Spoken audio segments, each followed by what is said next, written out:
Hey everybody, welcome to the second part in your Buffy tutorial. Everything you ever wanted to know about Buffy Season 4, all the way up to the end. Alright, let's get started because there's a lot to cover. There are a lot of really big changes in Season 4. First of all, Angel. He's gone. Sayonara. He's got his own destiny. Has to do with the Shanshu prophecy or something. We'll talk about that later. Also, Willow goes gay, which is probably the biggest surprise to anybody. Who would have thought that this could turn into this with this? I know, shocking. One person who becomes relevant starting in Season 4 is Spike. Even though he has a peroxide problem, he's a pretty cool guy. He also happens to be a vampire. Not like Angel, he doesn't have a soul, so he's still evil. Throughout the seasons, Spike has given Buffy a really hard time. Not necessarily giving her a run for her money because none of his plans ever work out. In Season 4, we also see Buffy getting a new beau. His name is Riley. Isn't he dreamy? He just looks like a regular normal guy, you know, Joe from down the block. But really, he's the head operative of a secret government demon research facility. I mean, did you see that one coming? Nobody did. He runs what's called the Initiative along with Maggie Walsh. Maggie's a little nuts. She takes all her vampires and demons and all the forces of darkness and puts all of their best parts into one giant Frankenstein-like creature called Adam, who has a uranium power source in his chest. That comes into play later. After being a little bit of a terror in the town, not much, he's kind of the weakest villain in the entire series, IMO. Buffy defeats him, tears out his uranium power core with the help of all of her friends, and it's all lovey and dovey. End of Season 4. Season 5 starts with Dawn over here. Everybody remembers her from all the past seasons. Oh wait, you don't, because she wasn't in them. But magically, she's Buffy's sister now. So we gotta deal with that? Joss, you're screwing with my mind. Donnie over here is a magical key. Not that kind of key, this kind of key. Her blood opens up a demon portal to bring in all the demons from all different dimensions so that this girl, Glory, aka Glorificus, who's a god, can go back to her realm and rule it with an iron fist or boot or stiletto heel, whatever she's wearing these days. In the end, Dawn bleeds and it opens a portal so that Glory can go back to her dimension. But Buffy being Buffy, she stops Glory and saves the day, but the portal's still open. This causes a really big issue. The only way to close the portal is with Summer's blood. Buffy sacrifices herself, throws herself into the portal and kills herself in order to save the world. This is the second time Buffy's died. Season 6 is probably the biggest and most important season of the entire series. It's when a lot of shit goes down, guys. It hits the fan, it goes around, it flies it all over the walls. It's not pretty. With Buffy dead, the only thing that they can do is try and bring her back. Bring her back from the dead. Because she's in some hell dimension, right? Willow works her mojo and gets Buffy back and everything's all happy again.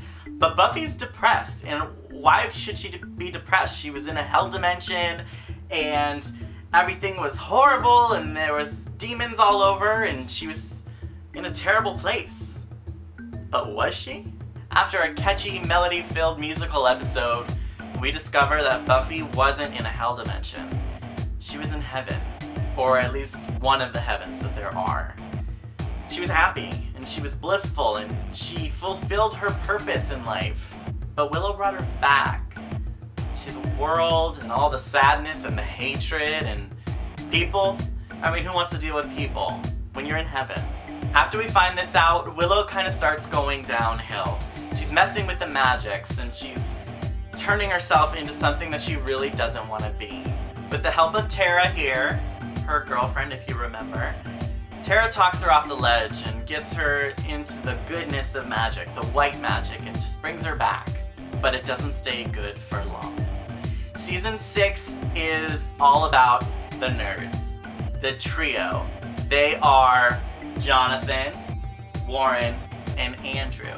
Now the three of these geek, Star Trek riddled knowledge people, their sole purpose is to destroy Buffy for their own reasons. In the end, none of their efforts work, so Warren, in his frustration, shoots Buffy with a gun. Who uses a gun? Really?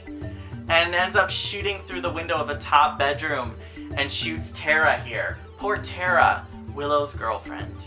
Willow does not stand for this. She goes off the deep end. Not even in the deep end, she's like in the abyss, if you ever saw that movie. Abyss deep, which is real deep. Turns dark.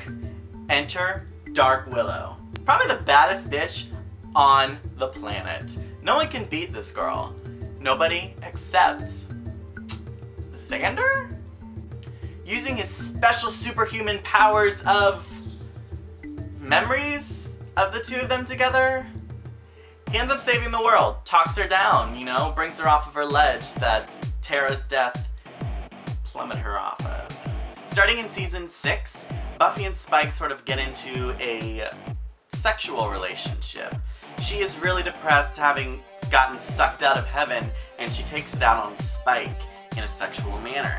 It gets kind of steamy, and I'm surprised that Joss Whedon didn't get an R rating. Their love isn't a lasting love like Buffy and Angel's, but to prove himself and to show that Spike really is a champion, he goes and wins himself a soul. Now we have 2 vampires with souls?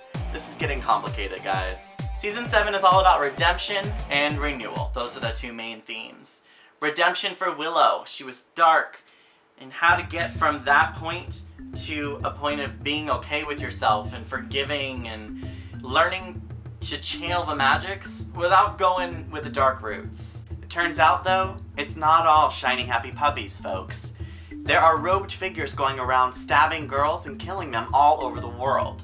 It turns out that these girls are potential slayers, meaning once Faith dies, one of these girls will be called to be the chosen slayer. In order to protect them, Buffy gathers up as many as she possibly can and sets up her own slayer army. In order to beat the big bad in season 7, Buffy had to come up with a plan.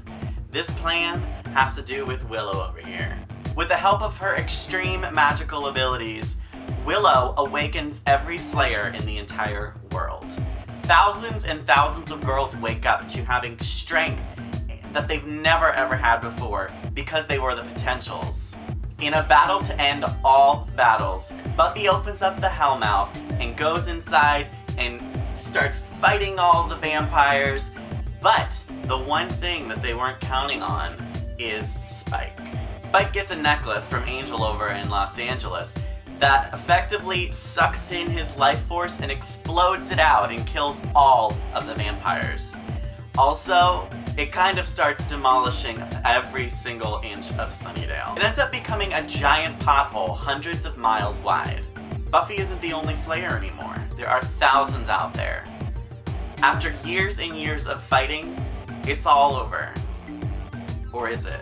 This is the moment where Season 7 ends, and Season 8, the comic book, starts. That story is for another video, though, so stay tuned for Season 8 explanation and all that entails. I hope you guys enjoyed and learned a lot from the second part of Buffy tutorial.